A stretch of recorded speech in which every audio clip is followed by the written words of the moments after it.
आज हम subject Hindi semester 2 का चैप्टर 2 पढ़ेंगे। अनूठे इंसान। अनूठे इंसान यानी कि अनोखे इंसान, अद्भुत इंसान। इस पाठ में दो प्रसंग दिए गए हैं। दोनों प्रसंग में अलग अलग इंसानों के बारे में बताया गया है। प्रथम प्रसंग में फ्रांस के महान शासक नेपोलियन बोनापार्ट के बचपन के विषय में बताया गया है, जो हमें सत्य एवं प्रामाणिकता की राह पर चलने की प्रेरणा देते हैं। और जबकि दूसरे प्रसंग में केरल की देशभक्त लड़की कौमुदी के सच्चे दान का निरूपण दिखाया गया है। पहला प्रसंग है ऐसा था नेपोलियन। नेपोलियन बोनापार्ट है जिसके बचपन के बारे में यहाँ पर एक प्रसंग हमें बताया गया है।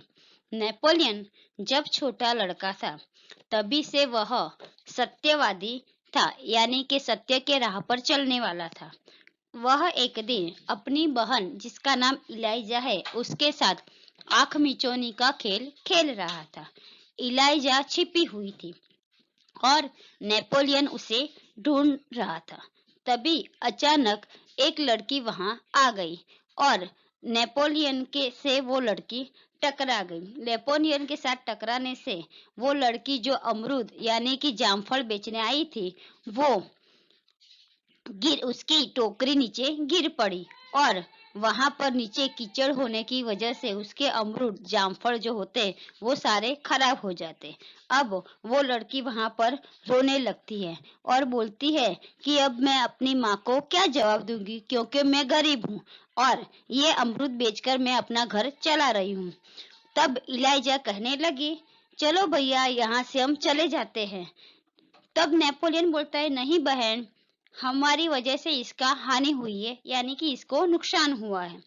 और यह कहकर नेपोलियन ने अपनी पॉकेट में जेब में जो 3 सिक्के रखे हुए थे वो लड़की को दिए और कहा, बहन मेरे पास अभी दूसरा तो पैसे नहीं है, लेकिन ये 3 सिक्के हैं, तुम इन्हें अपने पास रखो।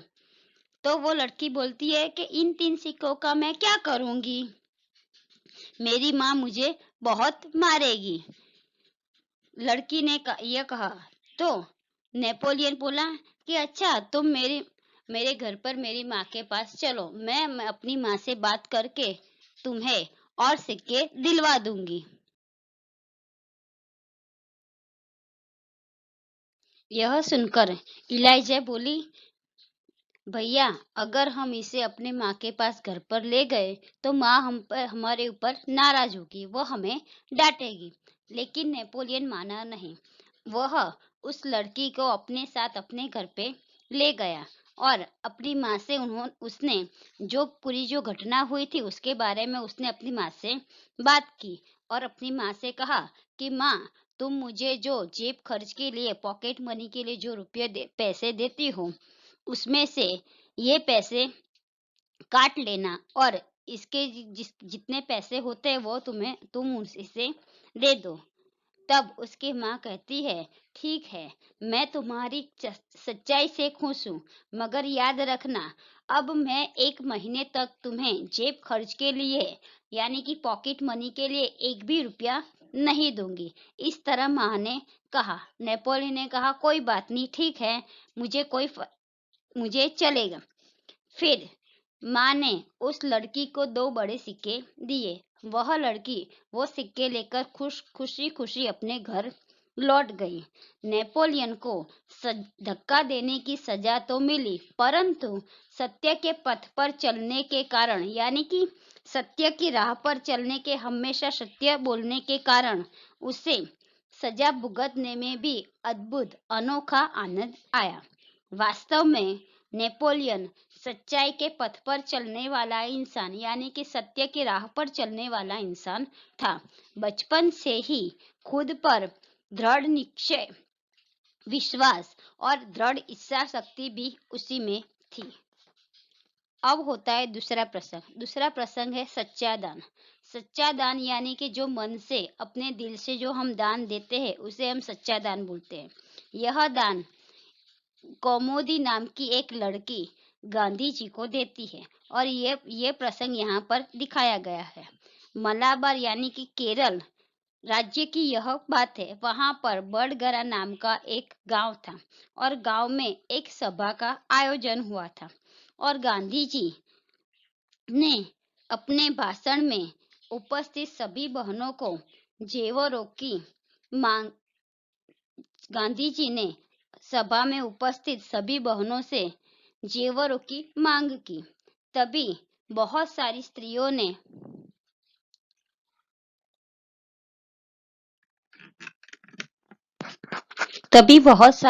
ने अपने जेवर उन्हें दे दिए।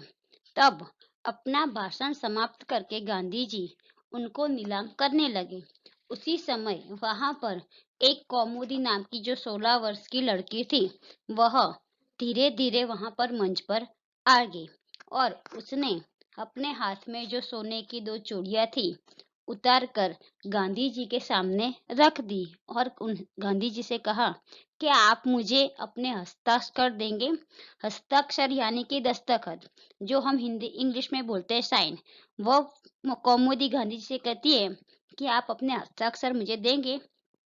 तब गांधी जी ने हस्ताक्षर कर ही रहे थे, तब कौमुदी ने अपने दूसरी हाथ की चूड़ी उतार कर भी गांधी जी को दे दी। गांधी जी ने यह देखा, वो बोले, अरे लड़की, ये दोनों हाथ की चूड़ियों की जरूरत नहीं है, मैं एक हाथ की चूड़ी लेकर भी अपने हस्ताक्षर तुम्हें दे दूंगा। इस उत्तर को सुनकर कौमुदी ने अपने गले का स्वर्ण हार यानी कि सोने का जो उसने गले में हार पहना हुआ था वो भी उतार दिया।